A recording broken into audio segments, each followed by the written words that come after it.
Shalom à tous, bienvenue pour cette nouvelle vidéo. À propos des lieux de culte. Pourquoi je suis contre les lieux de culte?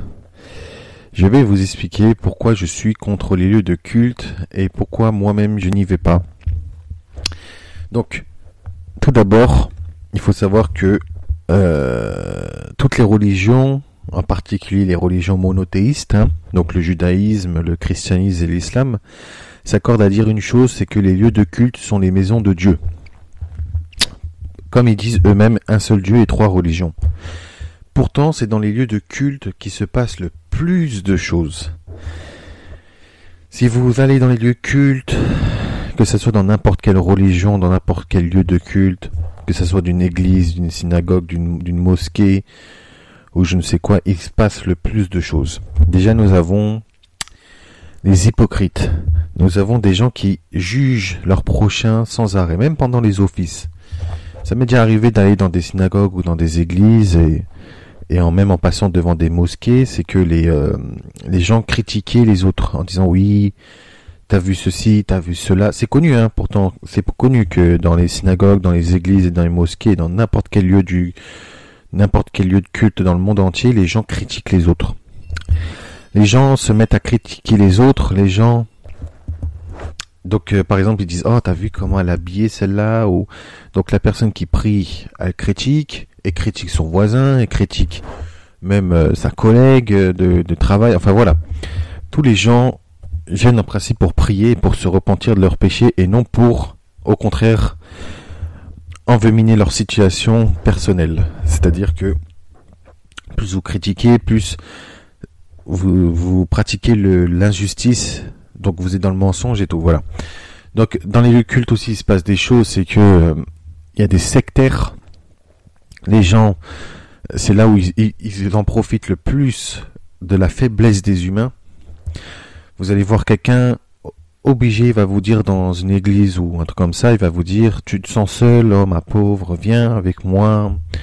On va lire la Bible, ou si c'est dans une mosquée, viens, on va lire le Coran, ou je ne sais quoi. Voilà, viens, on va lire quelque chose. Donc là, il commence à caresser au sens du poil, vous voyez ce que je veux dire.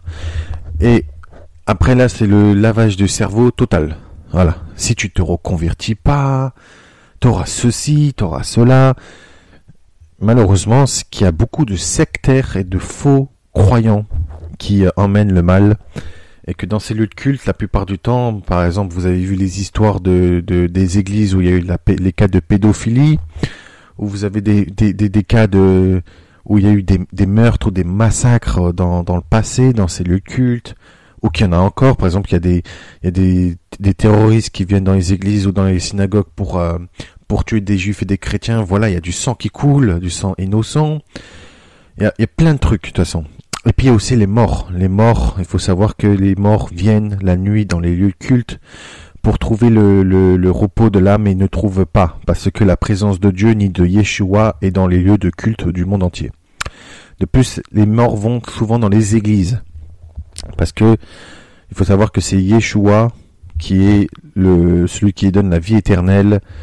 Donc ils vont le plus la nuit, les morts, dans les églises, mais ils ne trouvent pas de lumière, puisque ni la présence de Dieu, ni la présence de Yeshua et du Ruach HaKodesh, donc du Saint-Esprit, sont dans ces lieux de culte.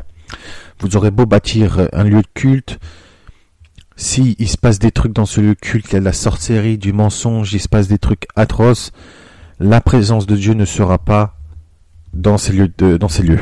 Donc voilà. Moi, je rejette aussi parce que les églises et les lieux de culte et tout, parce que nous trouvons par exemple des églises, des statues, des représentations, des images, des sculptures, voilà, que ça soit dans n'importe quel endroit, dans n'importe quel lieu de culte du monde entier, vous avez des images, des représentations, des statues. Pourtant, même ceux qui disent que les statues c'est interdit, par exemple chez les juifs, il y a des photos de rabbins, des photos de rabbins, des photos de tzadikim. Voilà, donc on n'a pas le droit, même des photos chez les musulmans, vous voyez des écritures en arabe, ou même voilà, il y a des trucs Bon, eux, c'est vide, hein, il y a rien, il y a pas d'image ou quoi que ce soit, donc, mais il y a des écritures, donc, chez les chrétiens, c'est pire, il y a des statues, il y a des images, il y a tout. Donc, il faut prendre aussi en compte la fausse croyance, parce que, il faut savoir que même dans les 3 religions monothéistes, il y a des dogmes étrangers à la foi de l'Éternel, donc des traditions humaines qui ont été créées, donc sur la base d'autorités religieuses, hein, bien évidemment. Il faut s'appuyer uniquement sur les paroles de la Bible, mais il y en a qui s'appuient aussi sur la Bible, mais aussi sur des écrits et des traditions de autorités religieuses comme des prêtres, des imams, des rabbins, enfin voilà. Donc, plusieurs font que les lieux cultes ne sont pas la vérité. De toute façon, vous voyez dans les lieux cultes aussi, il y a la séparation entre les hommes et les femmes. Les hommes sur un côté, les femmes de l'autre. Il y a une séparation, il n'y a pas de joie. Voilà. C'est tout, ces lieux cultes, de toute façon, je vais vous expliquer pourquoi Yeshua lui-même, malgré qu'il allait dans les synagogues pour prêcher, lui-même était contre les lieux de culte.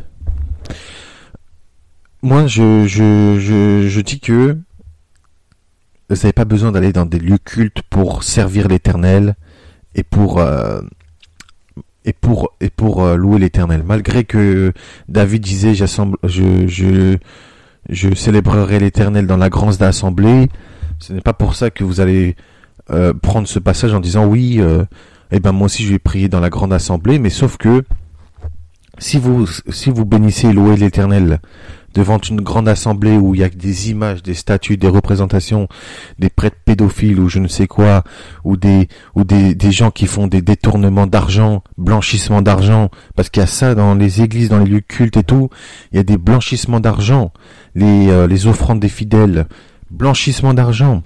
J'ai vu aussi dans des mosquées qu'il y avait des fidèles musulmans qui volaient d'autres musulmans. Vous rendez compte ? Ce sont des péchés que malgré ça, il y a eu plusieurs trucs aussi, même des fidèles qui tapaient quelqu'un, qui a eu de la violence. Voilà, les lieux cultes ne doivent pas exister puisque les personnes doivent prier entre familles et chez eux, pas à la vue de tous. Malgré cela, il y a des gens qui prient dans les rues, dans les coins de rue. Il y en a qui prient en se prosternant dans les coins de rue, même dans les routes, comme le font certains musulmans intégristes.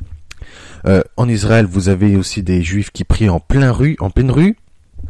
Des chrétiens, ils commencent aussi à faire ça en faisant des groupes de prière en pleine rue, en disant « Je vous salue Marie, pleine de grâce ». Voilà.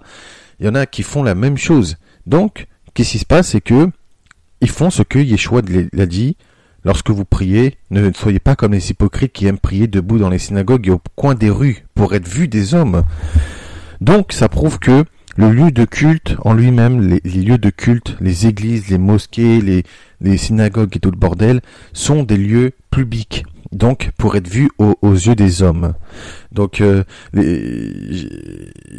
je vous dis que ce n'est pas la maison de l'Éternel. L'Éternel, je vais vous expliquer à travers 2 passages pourquoi je suis contre les lieux de culte. Et pourquoi. À vrai dire, par 3 passages. Donc, il faut savoir une chose, c'est que les chrétiens disent que l'Église sauve. Que les juifs ils disent que la synagogue sauve. Que les musulmans disent que la mosquée sauve. Mais il y en a chez les chrétiens, j'ai entendu, quand je suis allé voir les chrétiens, ils disent « Oh, si tu vas pas à l'église, si tu fais pas le Saint-Sacrement, si tu vas pas à la messe, si tu fais pas les rites chrétiens et catholiques, tu ne seras pas sauvé, tu iras en enfer après la mort. » Je suis allé dans les synagogues, ils ont dit, les juifs, il y en a, ils m'ont dit, ou si tu lis pas tel ou tel paracha, si tu fais pas Shabbat, si tu mets pas les tefilines, si tu lis pas le Talmud, si tu fais pas la tzedaka et tout, tu ne seras point sauvé et tu iras en enfer, dans le Gehinam carrément. Donc, et aussi si tu lis pas la Torah, si t'étudies pas la Torah ou quoi que ce soit, tu iras dans le Gehinam. Chez les musulmans, c'est pareil. C'est si tu te pries pas, si tu te prosternes pas 5 fois par jour, oh Allah, si tu ne lis pas le Saint Coran, si tu n'acceptes pas Mohammed comme l'envoyé d'Allah et tout, tu iras en enfer. Voilà. Donc, chrétiens, juifs et musulmans, dans les 3 religions que j'ai entendues, c'est si je fais pas ceci, si je fais pas cela, si je n'accepte pas ceci, je n'accepte pas cela, j'irai tout droit dans les flammes de l'enfer. La plupart du temps, c'est relié à leurs livres, relié à leurs dogmes, relié à leurs rites, et à leur prière, et relié surtout à leur croyance et relié à quelque chose de chez eux. Et surtout, pour ne pas oublier, relié à leur lieu de culte, puisqu'ils disent que l'Éternel, les Juifs, ils disent Hachem bondit de synagogue en synagogue pour bénir chaque Juif. Les chrétiens, ils disent que le Christ est dans toutes les églises du monde, là où il y a le Saint-Sacrement. Vous savez, le corps et le sang du Christ, à travers le pain et le vin. Et les musulmans, ils disent que Allah agrée la prière 5 fois par jour quand on met sa tête sur le sol. Donc voilà. C'est chacun dit ce qu'ils veulent, on ne saura jamais la vérité, mais moi la vérité je la connais, nous aussi, chez nous dans notre famille on la connaît, la vérité c'est que, d'après ce qui est écrit dans la Bible, Yeshua est le seul sauveur. Que nous soyons juifs, chrétiens ou quoi que ce soit, Yeshua est le seul sauveur. N'oublions pas que Yeshua était juif aussi. Donc, voilà. Donc nous on accepte Yeshua comme le Seigneur, le Sauveur et tout, et on n'a pas les véritables croyants n'ont pas de lieu de culte propre, puisque on observe ce que Yeshua a dit, c'est que quand on prie, on doit entrer dans notre chambre, fermer notre porte et aussi notre fenêtre et prier dans le secret. Voilà pourquoi on doit faire cela. Si Yeshua l'a dit, c'est que il sait très bien de quoi il parle. Il sait très bien. Yeshua, lui, il allait dans les synagogues pour prêcher la bonne nouvelle. Ce n'est pas pareil. Malgré qu'il a reçu des persécutions et qu'il a été chassé dans toutes les synagogues. Voilà. Donc, alors, moi, je veux poser une question à tous ceux qui disent que les synagogues, les églises, les mosquées, tous les lieux de culte du monde, que ça soit même chez bouddhistes, hindous, je sais pas quoi, ils disent qu'il n'y a point de salut en dehors de ces lieux de culte. Mais moi, je vous dis, dites-moi, un bâtiment en béton ou en ciment ou n'importe quel matériel peut-il sauver la personne après la mort? Eh oui, bonne question, répondez-moi. Si un bâtiment en béton, qu'est-ce qui va nous sauver? Un bâtiment qui est de matériel, qu'est-ce qui va nous sauver?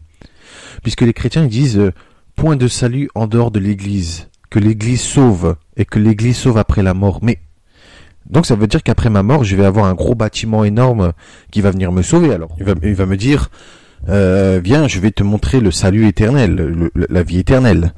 Donc voilà. Et après la mort, ça veut dire que je vais avoir un gros bâtiment qui va venir me sauver. Hein, que voilà. S'ils disent que l'église sauve, excusez-moi.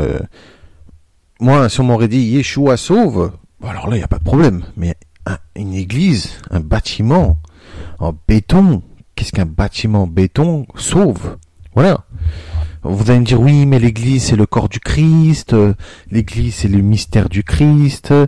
Là, sauf que là, les chrétiens parlent pas du corps du Christ, mais ils parlent plutôt du lieu le lieu de l'église. Donc l'église, le bâtiment, et non... la véritable église, pour moi, c'est le corps du Christ. Donc, l'église, c'est le Christ. De toute façon, l'église, c'est un mot qui a été détourné, puisque en hébreu, le mot église, c'est knessia, qui signifie... ça veut dire église en hébreu, qui est aussi dérivé du mot ecclésia en grec, qui signifie donc assemblée ou église. Sauf que là, j'ai trouvé le véritable terme de église en hébreu, ce n'est pas knessia, mais c'est plutôt keilat, qui signifie une congrégation ou une assemblée. Donc c'est plutôt un peuple uni. C'est plutôt un peuple, puisque Yeshua a dit à Pierre qui sera appelé Céphas, et que ce sera par cette pierre qui va poser les fondements de l'Église.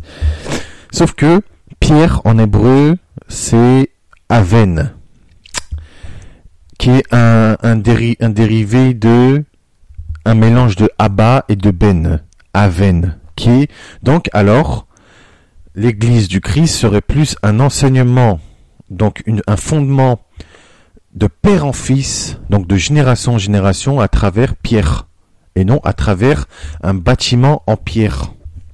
Donc voilà, il y a une erreur, c'est pas plutôt un lieu de culte en pierre comme les chrétiens l'ont pensé, mais plutôt l'enseignement de Yeshua à travers Pierre, mais qui sera transmis de génération en génération, donc de père en fils.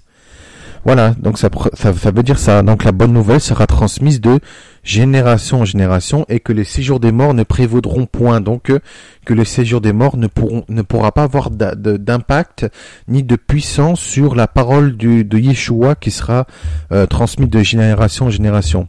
Là, on voit que le séjour des morts a pris un impact considérable dans les églises du monde entier et dans n'importe quel lieu de culte parce que ce n'est pas la vérité. C'est pour ça que les églises deviennent de plus en plus vides. Donc voilà, donc les religions disent que c'est le lieu de culte qui sauve la personne, mais je vais vous montrer que Dieu ne siège pas dans les lieux de culte, mais également ceux qui mettent leur espérance dans les lieux de culte. Je vais vous citer un passage qui montre que tout cela est faux. Donc Apocalypse excusez-moi, je suis désolé. Actes chapitre 7, versets 48 à 51 est écrit « Mais le Très-Haut n'habite pas dans ce qui fait de main d'homme. Comme le dit le prophète, le ciel est mon trône et la terre mon marchepied. Quelle maison me bâtirez-vous, dit le Seigneur? Ou quel sera le lieu de mon repos? N'est-ce pas ma main qui a fait toutes ces choses? Homme au cou raide, incirconcis de cœur et d'oreille, vous vous opposez toujours au Saint-Esprit, ce que vos pères ont été, vous l'êtes aussi. » Donc là, les gens, ils mettent leur espérance dans les lieux de culte. Mais on voit bien qu'ils disent eux-mêmes que c'est la maison de Dieu. Donc l'église c'est la maison de Dieu ou je sais pas quoi, mais on voit à travers ce passage que le Très-Haut n'habite pas dans ce qui fait la main des hommes, donc c'est-à-dire par les églises et par tout le reste. Tout ce que l'homme construit n'est que matériel. Dieu ne siège pas dans les endroits où les hommes ont construit. Déjà parce qu'ils sont remplis de péchés et la présence divine est trop pure et trop parfaite pour habiter dans du matériel. Voilà. Vous allez me dire, oui, mais il a habité dans une tente au désert avec Moïse et tout. Déjà, il n'a pas mis son être tout entier, mais il a envoyé son esprit. Ce n'est pas pareil. Donc, il n'a pas envoyé sa personne en lui-même. Donc, il a envoyé son esprit, malgré qu'il est apparu sous forme d'une colonne de nuée le jour et colonne de feu la nuit. Mais quand les Hébreux ont péché gravement, la présence divine s'est enlevée et est revenue vers l'Éternel. Cette présence, c'est le Saint-Esprit, le Ruach HaKodesh, le Ruach Elohim, l'Esprit de Dieu. Et que Yeshua lui-même, il envoie le Ruach HaKodesh, donc l'Esprit Saint, qui est le Ruach Elohim, l'Esprit de Dieu, sur ses disciples et ceux qui croient en son nom. Mais quand quelqu'un pêche gravement, l'Esprit de l'Éternel remonte et revient vers l'Éternel. Voilà pourquoi. Donc ça se peut pas que l'Esprit de l'Éternel est dans les lieux de culte, parce qu'il y a énormément de choses qui se passent dans les lieux de culte. Entre l'idolâtrie, entre les meurtres, les pédophilies, entre l'hypocrisie, entre les mauvaises pensées, voilà. Les gens sont jaloux, même dans les églises, les gens prennent des cierges déjà allumés pour prendre le feu des autres, donc ils prennent la chance des autres. Vous vous rendez compte? Donc voilà.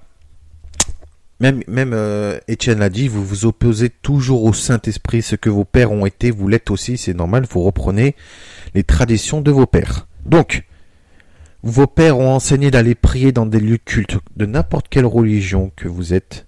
Vos pères, donc vos ancêtres, ont enseigné d'aller prier dans des lieux de culte. Pourtant, ni Yeshua, ni le Saint-Esprit, le Ruach HaKodesh est de cet avis.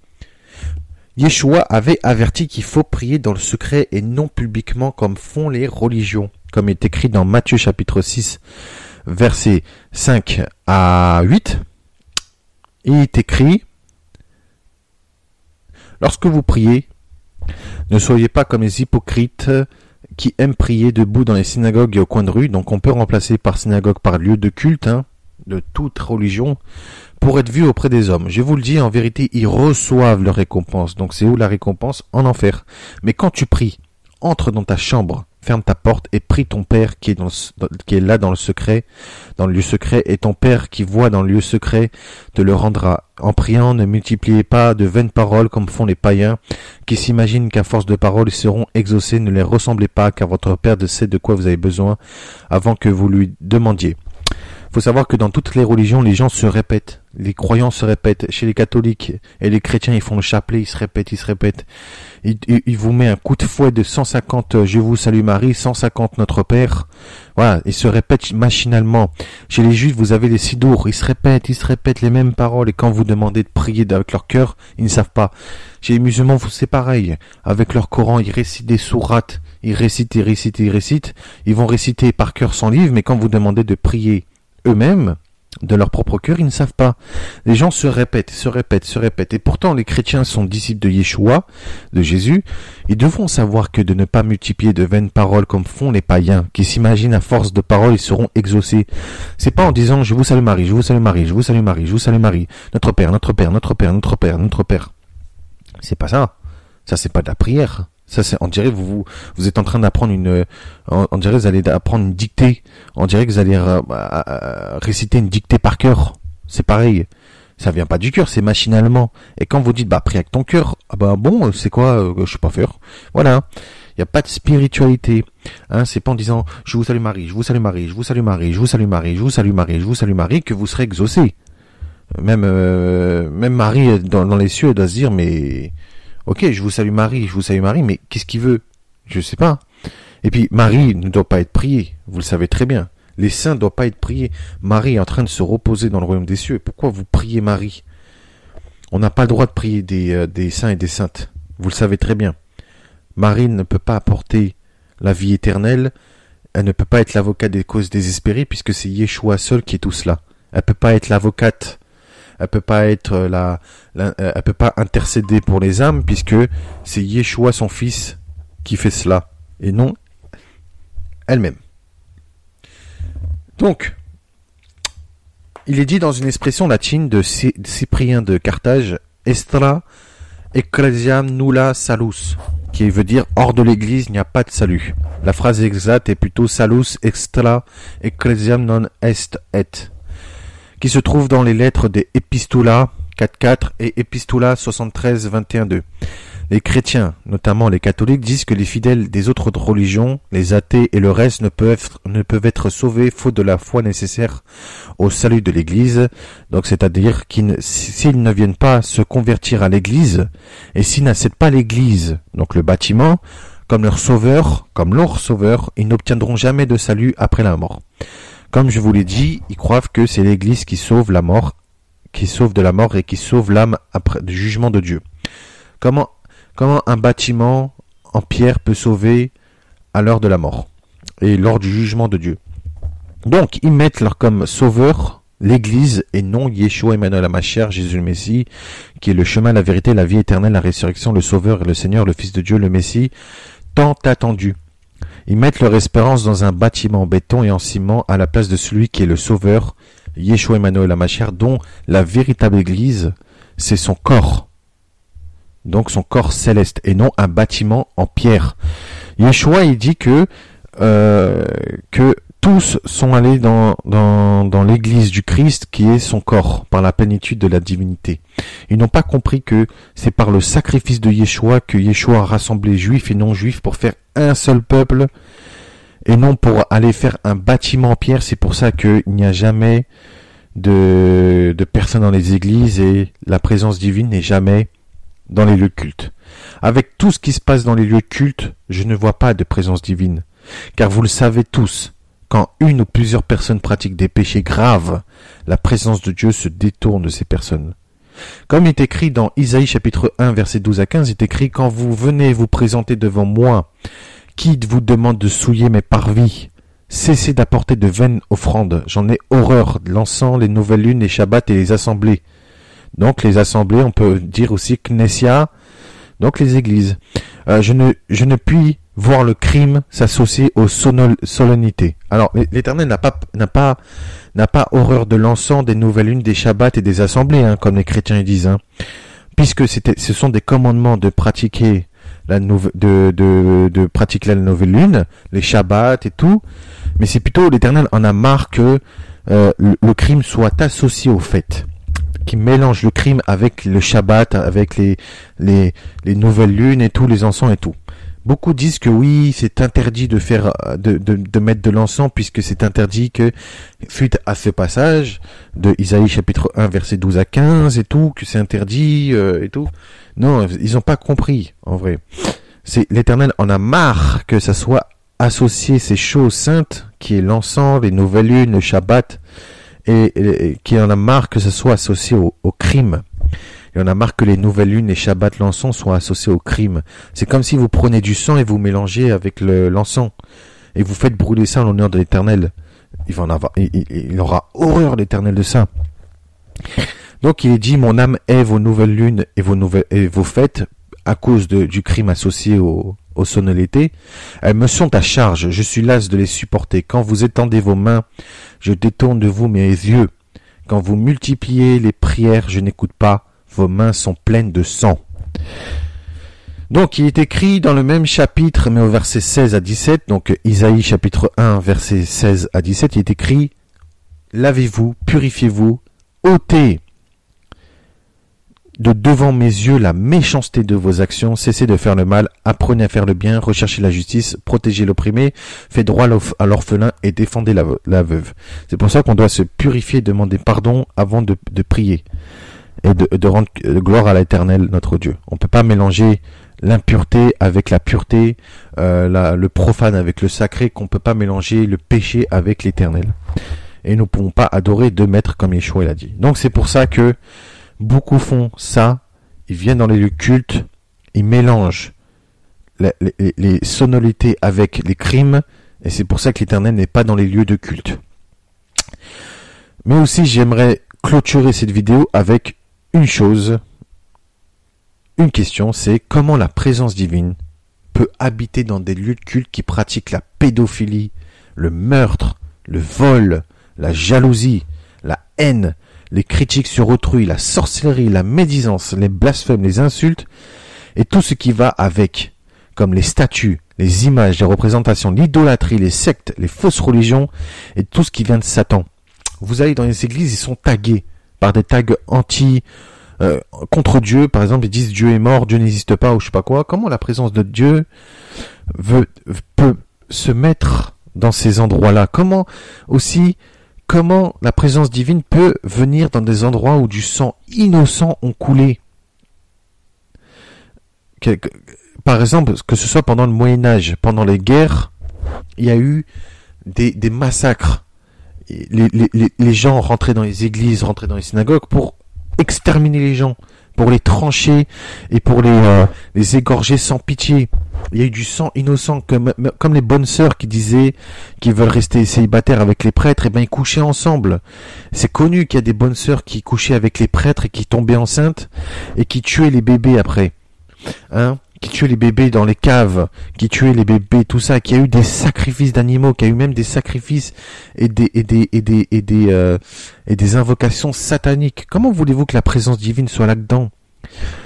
Comment voulez-vous qu'il y a des faux bergers, qu'il y a des loups déguisés en agneaux, et qu'il y a des gens qui sont sectaires, qu'il y a des gens qui sont manipulateurs, qui profitent de la faiblesse des pauvres innocents pour les manipuler et laver leur cerveau? Comment voulez-vous que des sacrifices sanguinaires d'animaux, de bébés, d'enfants, d'hommes et de femmes pratiqués avant et encore aujourd'hui sont pratiqués? Par exemple, en islam, ils pratiquent encore les sacrifices animaux. Il y a aussi les sacrifices humains et animaux que les satanistes font, même dans les lieux de culte, même dans les églises abandonnées ou quoi que ce soit. Comment voulez-vous? Par exemple, quand quelqu'un rentre dans un lieu de culte et souille le lieu de culte en profanant les images et tout. Par exemple, il y en a, ils sont rentrés dans les synagogues pour pisser sur le rouleau de Torah. Comment voulez-vous qu'il y ait de la sainteté là-dedans, si de telles personnes le font? c'est à cause aussi des humains. Il ne faut pas l'oublier. Donc, les lieux de culte ne doivent pas exister pour plusieurs raisons. Déjà, pour la raison, c'est que il y a des fausses religions, des fausses sectes, il y a des fausses religions, des fausses doctrines, des sectes. Il y a des gens qui, malgré qu'il y a des pauvres personnes qui viennent prier pour demander de l'aide, malheureusement, leurs prières ne peuvent pas monter puisque, à cause de tellement de choses que l'être humain fait, c'est impossible. Il y a plus la présence de Satan dans ces lieux que la présence de Dieu. Et ensuite, les gens, ils font des tags, ils font des blasphèmes et ils souillent les lieux de culte, comme dans les églises et tout. Voilà. Comment voulez-vous que la présence divine soit dans ces lieux de culte? Le meilleur moyen, c'est de faire comme Yeshua a dit, de rentrer dans notre chambre, de prier dans le secret, et puis voilà. Voilà, c'est la fin de cette vidéo. Voilà, j'ai donné mon point de vue concernant les lieux de culte. Maintenant que vous savez que les véritables croyants doivent prier en famille, chez eux. Voilà. Ils peuvent faire des groupes de prière et tout, mais ça doit être sincère, les groupes de prière, et non dans l'hypocrisie. Mais pas publiquement et pas dans le lieu culte public. Voilà. Voilà. Donc, à très bientôt et je vous dis shalom à tous et merci de m'avoir écouté. Merci. À bientôt.